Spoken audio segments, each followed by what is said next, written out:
I thank the member for his contribution, and I give the call to the honourable member for Fairfax. Thank you, Deputy Speaker.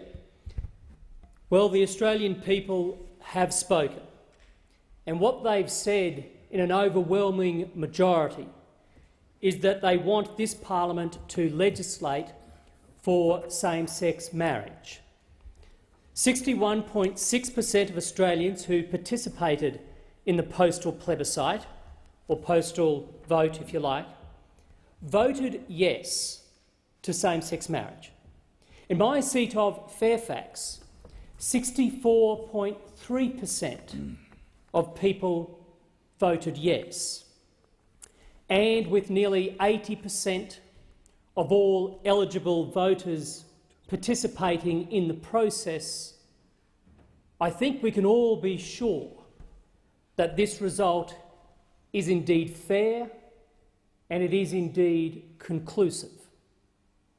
And now it falls to this parliament to honour the will of the Australian people and to legislate for same-sex marriage.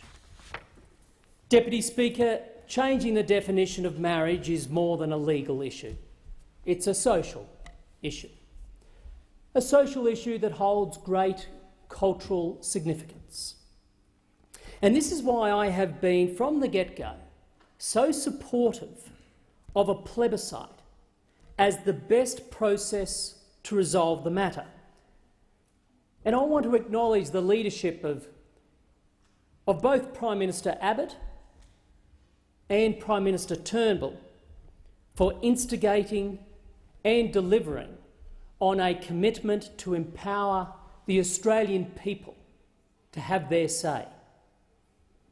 The reasons I have supported the plebiscite process so strongly are firstly because it meant the conscience, the view of each Australian on the issue of same-sex marriage could be treated equally. Secondly, because by reflecting the will of the people, the ultimate outcome would have the greatest legitimacy. And thirdly, because experience around the world told us that a public vote on this matter creates greater social cohesion compared to a parliamentary vote alone.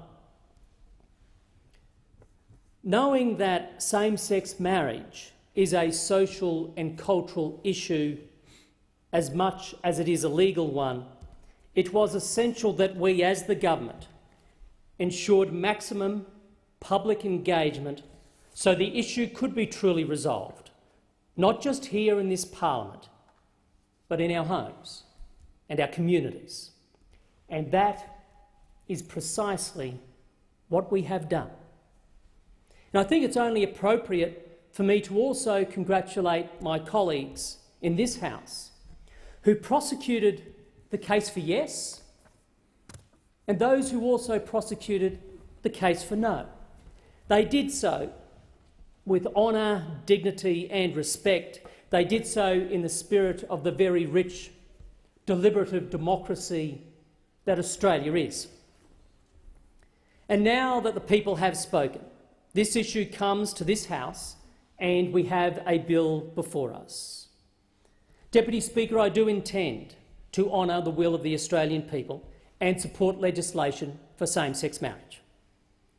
However, I do believe this bill can be improved by providing greater protections for freedom of religion and freedom of conscientious belief. Deputy Speaker, let me also point out a deficiency of the bill that I don't believe has been adequately aired, and that is the bill accords priority to religion over conscience. It assumes that religious beliefs are more important than conscientious beliefs. For example, in section 47, it provides for religious marriage celebrants more rights with respect to solemnising marriage than non-religious celebrants. I have a problem with this because I don't believe religious beliefs are more important than conscientious beliefs. In fact, I believe conscience trumps religion. Indeed, the primacy of one's conscience should be sacrosanct. This isn't just a matter of Liberal Party philosophy, although it is our philosophy, but also a matter of Christian theology. It was once said by 19th century theologian John Henry Newman, who also happened to be a cardinal of the Catholic Church at the time, "I shall drink to the Pope, if you please, still to conscience first, and to the Pope afterwards."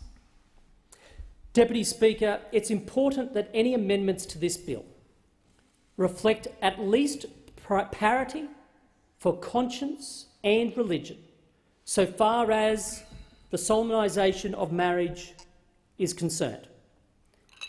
Now, Deputy Speaker, if amendments that offer further protections for freedom and freedom of conscientious belief fail to be passed, then I do take comfort in the Prime Minister's announcement of a review into legal protections for religious freedoms in Australia to be led by Philip Ruddock.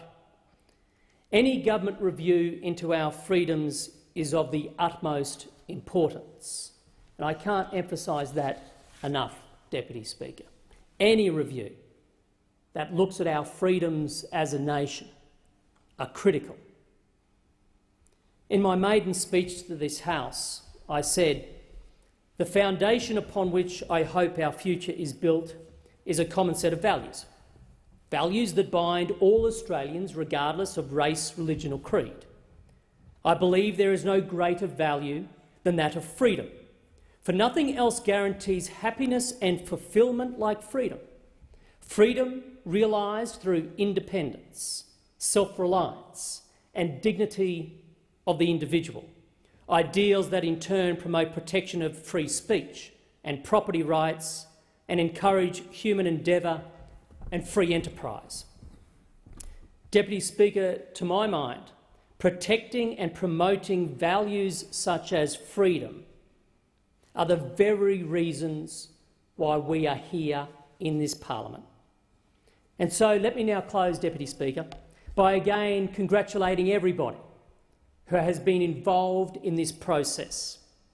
I reaffirm my commitment to honour the will of the Australian people by legislating for same-sex marriage, while also remaining true to the need to protect the freedom of conscientious and religious beliefs.